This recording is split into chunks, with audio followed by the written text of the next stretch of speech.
Meus irmãos, a paz do Senhor, tudo bem? Hoje, 23 dias do Formados pelos Evangelhos.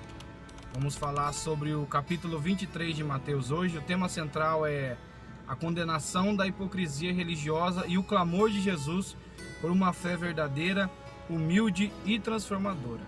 Amém? O contexto histórico religioso desse capítulo 23 de Mateus. Os escribas, irmãos, eram intérpretes oficiais da lei de Moisés. Os fariseus era já um grupo religioso rigoroso, comprometidos com o quê? Com regras e tradições, aparências de santidade. Essa era a função deles.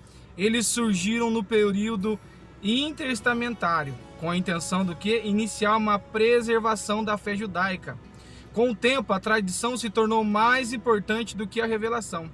Era muito mais importante a tradição do que a revelação. Ensinando doutrinas que são preceitos dos homens. Mateus 15:9. Jesus confronta não a origem do grupo, mas a sua degeneração espiritual. Aquele grupo estava totalmente degenerado. E nós vemos aqui também na exegese bíblica detalhada, na cadeira de Moisés se assentaram escribas e fariseus. A cadeira de Moisés aqui, irmão, simboliza o quê? Autoridade para interpretar a lei. E aí Jesus fala que na cadeira de Moisés se assentaram escribas e fariseus. Jesus reconhece a função, mas denuncia o quê? O caráter deles, que estava deturbado. O caráter dos escribas e dos fariseus estava totalmente deturbado. A palavra de Deus diz assim: fazeis, pois, tudo quanto vos disserem, mas não procedais conforme as suas obras.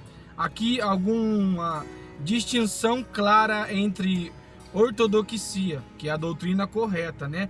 Do que ortopraxia, que é a vida correta. Eles ensinavam, mas não viviam. Eles viviam na ortodoxia, queria que o povo aplicasse tudo que eles estavam falando, a doutrina correta. E ortopraxia era a vida correta. Eles possuíam conhecimento, mas não tinha transformação. Aí a Bíblia diz assim, Mateus 23:4. Atam fardos pesados. Ele colocava fardos pesados sobre aquele povo.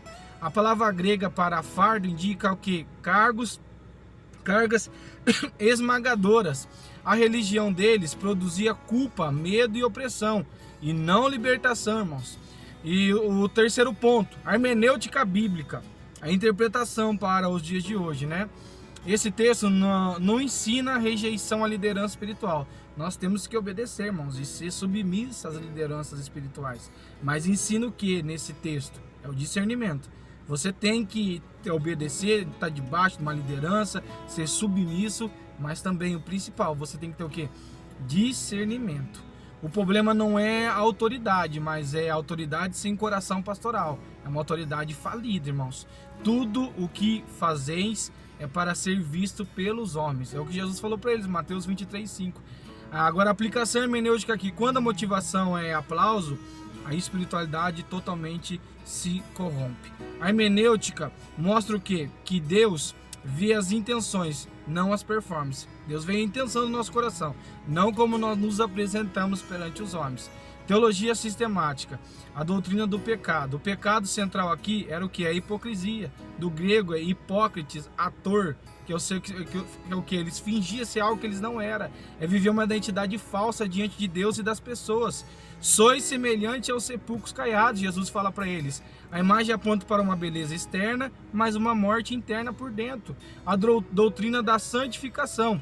Santificação bíblica começa de dentro para fora, irmãos. É de dentro para fora. Limpai primeiro o interior do corpo. Mateus 23:26. A santidade não é estética, irmãos. Não é para todos ver. É uma estética religiosa. É transformação interior. Doutrina do juízo. Jesus fala de juízo com clareza. Como escapareis da condenação do inferno? O amor de Deus não anula justiça, irmãos. Não confunda. O amor de Deus jamais vai anular a justiça. Teologia pastoral. Mateus 23 é um manual negativo de liderança espiritual. Por quê? Jesus mostra o que um líder não pode fazer. Amam os primeiros lugares. Eles amavam os primeiros lugares. Queria palco. Liderança saudável serve, não se promove. Tem muita gente que quer se promover, mas não quer ser servo. Não chameis ninguém de mestre. Mateus 23:8. Jesus não proíbe o ensino, mas exalta a humildade. Todo líder continua sendo um discípulo. Os 7 A's aqui dessa passagem. Os primeiro A aqui, irmão, bloqueiam o reino. Mateus 23:13. Eles dificultavam os acessos a Deus com regras humanas. Hoje isso acontece quando a graça é substituída por controle. Segundo ai da religiosidade exploratória. Mateus 23:14. Usavam fé para benefício próprio. Deus condena qualquer ministério que explore pessoas, irmãos. Deus está fora disso. Terceiro ai, discípulos deformados. Mateus 23:15. Multiplicavam seguidores, mas não são transformados. Quantidade não significa aprovação divina. Quarto ai, espiritualidade distorcida. Mateus 23:16. Criaram hierarquias falsas de valores espirituais. Perdiam a essência por causa do secundário, irmãos. Quinto ai, falta de justiça e misericórdia e fé. Mateus 23:23. Jesus chama isso os preceitos mais importantes da lei. Sem amor, a doutrina, irmão, se torna vazia. Sexto ai, exterior limpo e interior morto. Mateus 23:25. A aparência enganava pessoas, mas não engana a Deus. Sétimo ai, honram o passado e rejeitam o presente. Mateus 23:29. Celebram profetas mortos, mas rejeitam o Cristo vivo. Sétima lição desse estudo, Cristologia, de Mateus capítulo 23. Jesus se revela como aqui nesse capítulo? Profeta que confronta, um juiz justo, um Messias compassivo. Jerusalém, Mateus 23:37. Ele chora antes de julgar. O coração de Cristo é de redenção, irmãos, não é de destruição. E para nós finalizarmos esse capítulo maravilhoso, a homilética, que é o esboço, né? Um esboço bem robusto. O tema: religião que aparenta santidade, mas não transforma o coração. O objetivo dessa mensagem é levar a igreja a discernir entre a aparência religiosa e a fé verdadeira. Confrontar a hipocrisia espiritual sem perder o espírito de arrependimento. Você deve confrontar, mas deve mostrar a luz de Cristo para as pessoas que estão praticando essa prática de hipocrisia vinha ao arrependimento. Nem toda prática religiosa agrada a Deus. É possível frequentar o templo e estar longe do coração do Senhor, irmãos. Jesus nesse capítulo não fala com incrédulos, mas com líderes e religiosos. O maior perigo espiritual não é o pecado visível, mas é a falsa santidade. Este povo honra com os lábios, mas seu coração está longe de mim. Mateus 15:8. A divisão e a estrutura desse sermão, irmãos. Primeiro, a fé que ensina, mas não vive. É uma fé que ensina, mas não vive. Os fariseus falavam corretamente, mas viviam em contradição do que aquilo que eles ensinavam. O problema não era o conteúdo dos ensinos, mas a incoerência da vida. Pregação sem testemunho gera escândalo e descrédito espiritual, pois dizem e não fazem. Mateus 23:3. Antes de ensinar, o pregador precisa viver a mensagem. Nós precisamos viver antes de vir ensinar alguém. Uma fé que oprime, mas não cuida. Os líderes religiosos colocavam peso sobre o povo. Exigiam perfeição, mas não ofereciam misericórdia. A verdadeira liderança espiritual alivia cargos, não aumenta fardos ainda mais, irmãos. Atás fardos pesados e difíceis de suportar.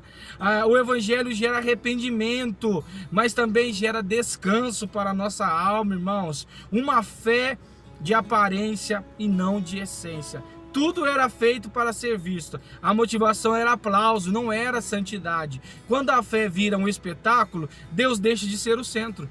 Tudo o que fizeres é para ser visto pelos homens. Mateus 23:5. Deus vê o secreto antes do público, irmãos. Uma fé que busca título, não serviço. Eles amavam posições e reconhecimento. Jesus ensina que no reino de Deus, a grandeza é o quê? É serviço. O maior dentre vós será servo. Mateus 23:11. Quem entende o reino não disputa posição. Serve como humildade, irmão. Uma fé que fecha o reino aos outros. Em vez de conduzir pessoas a Deus, acaba afastando. Religião sem graça se torna um muro, não uma ponte que dá acesso a Deus. Fechais os homens ao reino dos céus. Mateus 23:13. Nossa vida deve abrir portas espirituais, não fechá-las. Uma fé que ignora o que é essencial. Eles eram detalhistas no pequeno e negligente no essencial. Justiça, misericórdia e fé foram deixados de lado. Essas coisas, porém, deveis fazer. Deus se importa mais com o caráter do que com o ritual, irmãos. Uma fé limpa por fora e morta por dentro. Mateus 23, 25. Jesus usa imagem fortes, copos sujos por dentro e sepulcros caiados. A aparência engana as pessoas, mas não a Deus. Sois semelhantes a sepulcros caiados. Santidade começa do coração que transborda para a vida. Conclusão, Mateus 23 é um chamado ao arrependimento genuíno. Jesus não rejeita pessoas, mas confronta sistemas religiosos e mortos. O reino de Deus não é palco, é transformação. Quem se humilhar será exaltado. Mateus 23, 12. Religião pode impressionar pessoas, mas só uma fé verdadeira pode transformar vidas. Amém, meus irmãos? Precisamos avaliar nossa motivação espiritual e a nossa fé que gera peso na vida das pessoas, irmãos. Nosso ensino deve conduzir as pessoas a Cristo. Amém? Que Deus abençoe em nome de Jesus.